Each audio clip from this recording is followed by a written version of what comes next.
অবাক শাকিব খান, বিসিবিকে কোটি টাকা ঘুষ দিয়ে মাশরাফিকে কোচ হিসাবে দলে নিল রংপুর রাইডার্স। শেষ হয়েছে উত্তেজনায় ভরা বিপিএল 2026 নিলাম। 6 দলের এই টুর্নামেন্টে তারকা দলে ভেড়াতে ছিল টানটান উত্তেজনা। নাইম শেখ সর্বোচ্চ 1,10,00,000 টাকায় চট্টগ্রামে গিয়ে নিলামের আলোচনার কেন্দ্রবিন্দুতে থাকলেও আসল নাটকটা তৈরি করে রংপুর রাইডার্স। রংপুরের নিলাম ধামাকা, একের পর এক তারকা।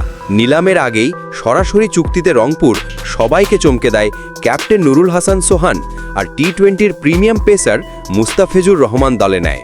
এরপর নিলামে আবার ধসায় দেয় তারা লিটন দাস, তৌহিদ হৃদয়, সাইলেন্ট কিলার মাহমুদুল্লাহ রিয়াদ। শুধু এখানেই থামেনি রংপুর, নিলামের পর সরাসরি চুক্তিতে নেয় পাকিস্তানের অলরাউন্ডার ফাহিম আশরাফ।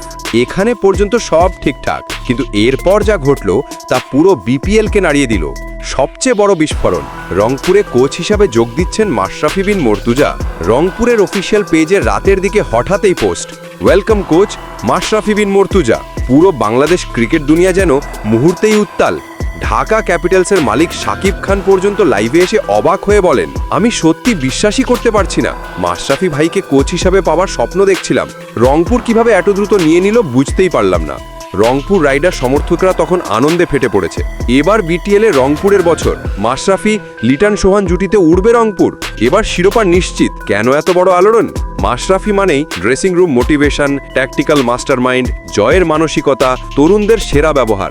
রংপুর যেভাবে তারকা খেলোয়াড়দের জড়ো করেছে, তার সাথে মাশরাফির উপস্থিতি এই দলকে টুর্নামেন্টের হট ফেভারিট বানিয়ে দিয়েছে। এই বিপিএল 2026 যেন আগে ভাগেই হিট হয়ে গেছে। নিলাম শেষ, কিন্তু নাটক শেষ নয়।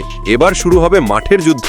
রংপুর কি সত্যি ট্রফি উঁচিয়ে ধরবে, নাকি অন্য দলগুলো পাল্টা চমক দেখাবে? সময় বলে দেবে।